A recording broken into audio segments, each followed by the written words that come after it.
الدموع سبيل مريح تنهد يا صاحي كي Assalamualaikum warahmatullahi wabarakatuh. Alhamdulillahi rabbil alamin. Wassalatu wassalamun ala rasulillah. Apakah benar arwah orang yang sudah meninggal bisa datang untuk menemui keluarga dan kerabatnya? Mungkin di kalangan sebagian besar masyarakat masih mempercayai bahwa orang yang sudah meninggal arwahnya bisa datang di hari-hari tertentu, seperti di hari ketiga, ketujuh, ke-40 hari setelah kematian, di hari besar Islam seperti Idul Fitri dan Idul Adha, untuk menengok dan bersilaturahim dengan keluarganya. Apalagi saat ini adalah bulan Sya'ban, yang diyakini sebagian besar masyarakat bahwa arwah orang yang sudah meninggal datang untuk menjenguk keluarganya, sehingga banyak diadakan doa ruahan atau tahlilan sebelum datangnya Ramadan. Telah tersebar juga di kalangan masyarakat satu ilmu yang dinamakan ilmu memanggil arwah. Mereka mengklaim bisa memanggil arwah orang-orang mati dengan cara yang ditemukan oleh para tukang sihir. Mereka bertanya kepada para arwah kabar tentang nikmat dan siksa yang dialami oleh orang-orang mati, serta masalah-masalah lain yang kira-kira arwah dianggap mengetahuinya dalam kehidupan mereka atau di alam kubur. Apakah benar demikian? Dan bagaimana dalil dan penjelasannya dalam Islam? Simak terus video ini sampai selesai agar kita tidak gagal faham dan kita terhindar dari khurafat atau perkara dusta yang dibuat-buat. Tidak diragukan lagi bahwa masalah ini sebagaimana masalah-masalah yang lain harus kita kembalikan kepada Al-Quran dan Sunnah Rasulullah SAW. Apa saja yang ditetapkan Al-Quran dan Sunnah atau salah satunya, maka kita harus menetapkannya. Dan apa saja yang dinafikan atau ditiadakan oleh Al-Quran dan Sunnah atau salah satunya, maka kita pun harus menafikannya. Sebagaimana firman Allah, "Hai orang-orang yang beriman, taatilah Allah dan taatilah Rasul-Nya dan ulil amri di antara kamu. Kemudian jika kamu berlainan pendapat tentang sesuatu, maka kembalikanlah ia kepada Allah, Al-Quran dan Rasul-Nya, Sunnah-Nya. Jika kamu benar-benar beriman kepada Allah dan hari kemudian, yang demikian itu adalah lebih utama bagimu dan lebih baik akibatnya." Quran Surat An-Nisa ayat 59. Masalah arwah merupakan perkara gaib yang hakikatnya hanya diketahui Allah saja. Orang tidak boleh sibuk membicarakannya kecuali berdasarkan dalil yang syar'i. Allah berfirman, "Dia adalah Rabb yang mengetahui yang gaib, maka dia tidak memperlihatkan kepada seorang pun tentang yang gaib itu kecuali kepada Rasul yang diridhoinya. Maka sesungguhnya dia mengadakan penjaga-penjaga malaikat di muka dan di belakangnya." Quran Surat Al-Jin ayat 26-27. Katakanlah, tidak ada seorang pun di langit dan di bumi yang mengetahui perkara yang gaib kecuali Allah. Quran Surat An-Naml ayat 56. Para ulama berbeda pendapat dalam memahami maksud arwah yang terdapat dalam Al-Quran, Surat Al-Isra ayat 85. Dan mereka bertanya kepadamu tentang arwah atau ruh. Katakanlah, ruh atau arwah itu termasuk urusan Rabbku, dan tidaklah kamu diberi pengetahuan melainkan sedikit. Sebagian ulama mengatakan bahwa maksudnya adalah arwah yang ada pada badan. Berdasarkan pendapat ini, maka ayat di atas merupakan dalil bahwa arwah termasuk urusan Allah, tidak diketahui oleh manusia sedikit pun kecuali yang diberitahukan oleh Allah. Karena masalah arwah merupakan satu di antara sekian banyak masalah yang khusus menjadi rahasia Allah. Dia menutup persoalan ini terhadap makhluknya. Sementara itu Al-Quran dan Sunnah yang sahih dari Rasulullah SAW menunjukkan bahwa arwah orang yang sudah meninggal dunia akan tetap hidup setelah kematian jasad. Di antara yang menunjukkan hal tersebut adalah firman Allah, Allah memegang jiwa atau arwah ruh seseorang ketika matinya dan memegang jiwa seseorang yang belum mati di waktu tidurnya.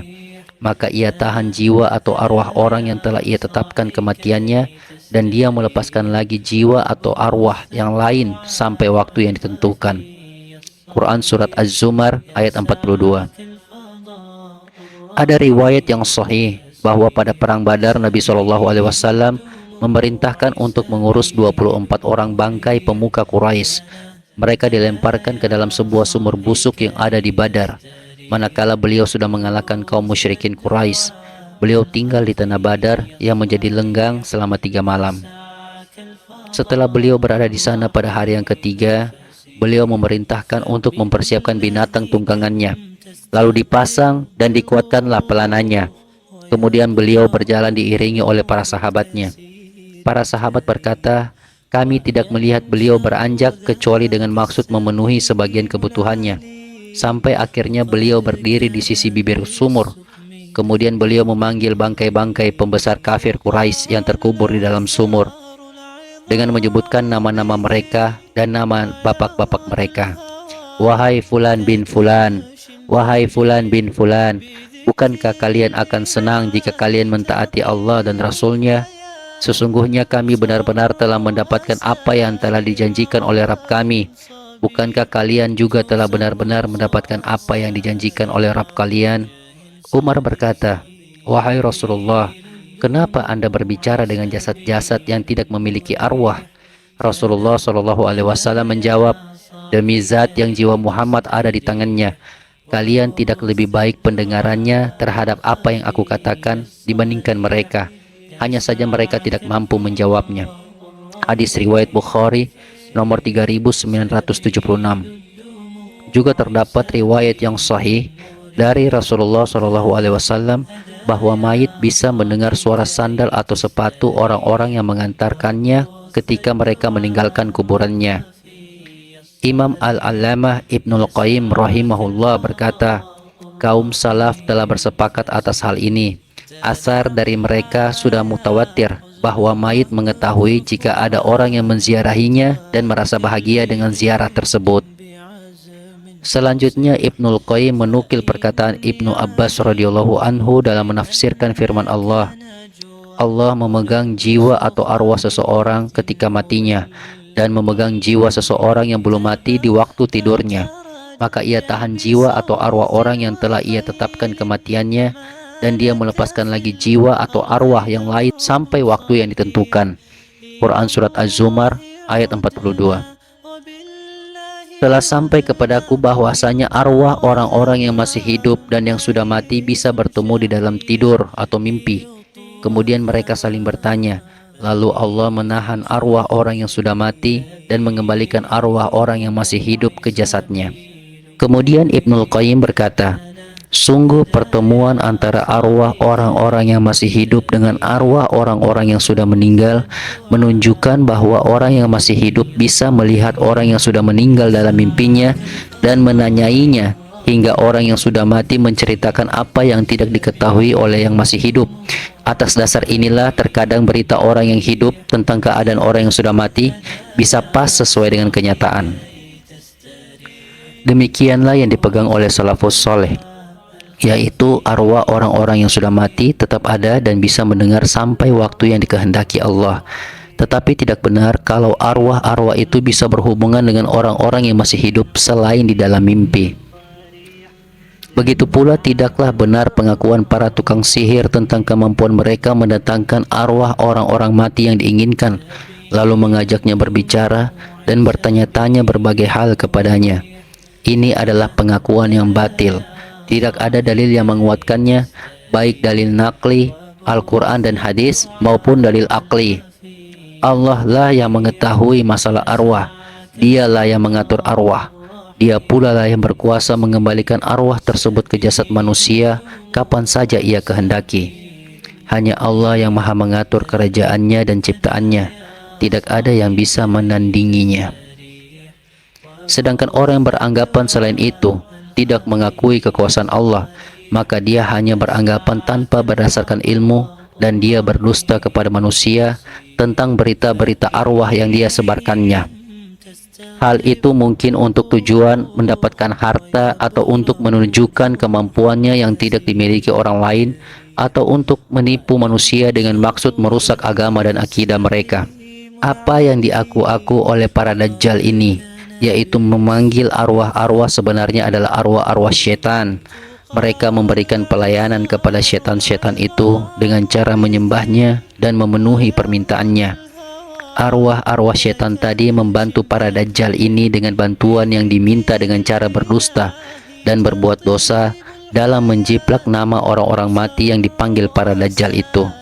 Allah berfirman, "Dan demikianlah kami jadikan bagi tiap-tiap nabi itu musuh, yaitu setan-setan dari jenis manusia dan dari jenis jin. Sebahagian mereka membisikkan kepada sebahagian yang lain perkataan-perkataan yang indah-indah untuk menipu manusia. Jikalau Rabbmu menghendaki, niscaya mereka tidak mengerjakannya, maka tinggalkan mereka dan apa yang mereka ada-adakan. Dan juga agar hati kecil orang-orang yang tidak beriman kepada kehidupan akhirat cenderung kepada bisikan itu. Mereka merasa senang kepadanya, dan supaya mereka mengerjakan apa yang mereka atau setan kerjakan." Quran Surat Al-An'am ayat 112 sampai 113. Dan ingatlah hari di waktu Allah menghimpunkan mereka semua dan Allah berfirman, "Hai golongan jin, setan, sesungguhnya kamu telah banyak menyesatkan manusia." Lalu berkatalah kawan-kawan mereka dari golongan manusia, "Ya Rabb kami, sesungguhnya sebagian daripada kami telah mendapat kesenangan dari sebahagian yang lain, dan kami telah sampai kepada waktu yang telah Engkau tentukan bagi kami." Allah berfirman, "Neraka itulah tempat diam kamu, sedang kamu kekal di dalamnya, kecuali kalau Allah menghendaki yang lain. Sesungguhnya Rabbmu maha bijaksana, lagi maha mengetahui." Quran Surat Al-An'am ayat 128. Para ulama tafsir menyebutkan kesenangan jin terhadap manusia ialah karena pengabdian manusia kepada jin dengan cara memberikan sesajian binatang sembelihan, bernazar, dan meminta-minta kepada jin. Sedangkan kesenangan manusia terhadap jin ialah karena pemenuhan jin terhadap kebutuhan yang diminta manusia, dan juga karena pemberitaan jin kepada manusia tentang beberapa perkara gaib yang diketahuinya atau yang berhasil ia curi dengar, atau yang hanya sekadar kedustaan yang dibuat-buat mengenai banyak persoalan yang rumit. Dan kedustaan inilah yang justru paling banyak dilakukan oleh jin. Sekalipun sekiranya kita memastikan bahwa para tukang sihir itu tidak mendekatkan diri kepada arwah atau setan yang mereka datangkan dengan suatu pun dari bentuk peribadatan, tetap saja hal itu tidak menunjukkan halal dan kebolehannya berhubungan dengan para arwah setan tersebut. Karena meminta kepada setan, peramal, tukang tenung, dan ahli nujum dilarang menurut syar'i, dan mempercayai apa yang mereka beritahukan merupakan larangan yang paling keras dan dosa paling besar. Bahkan ini merupakan cabang kekufuran. Berdasarkan sabda Rasulullah SAW, "Barang siapa yang mendatangi tukang ramal lalu bertanya tentang sesuatu, tidak diterima sholatnya selama 40 malam."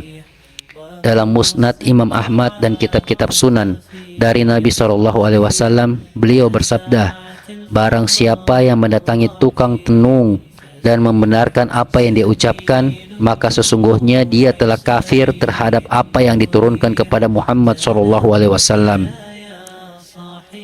Banyak hadis serta asar perkataan sahabat yang semakna dengan ini, dan tidak diragukan lagi bahwa arwah-arwah yang menurut prasangka mereka bisa mereka panggil masuk dalam kategori yang dilarang oleh Nabi SAW. Sebab arwah-arwah yang dipanggil itu sejenis dengan arwah-arwah setan yang menjadi pendamping tukang tenung dan tukang ramal, maka hukumnya sama.